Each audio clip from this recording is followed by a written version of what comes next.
So, aphasia.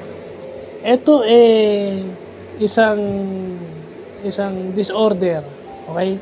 Na ang cause nito is stroke and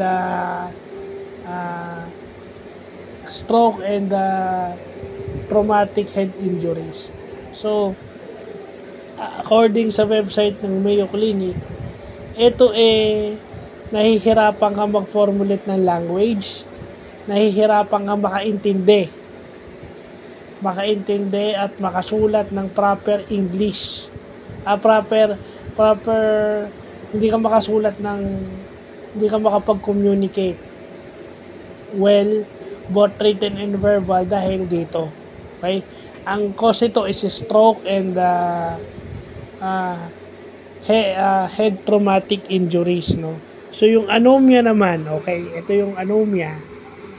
Anomia is inability of a person to recall everyday yung mga object na nakikita niya, yung mga pangalan nun, hindi niya na maalala. So, tawag doon is anomia. Anomia and aphasia. Well, okay, fine.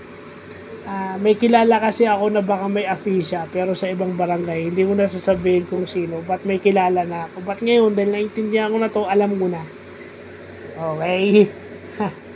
So, at least bagong knowledge para sa akin sa PWD officer, no? So, yun lang po.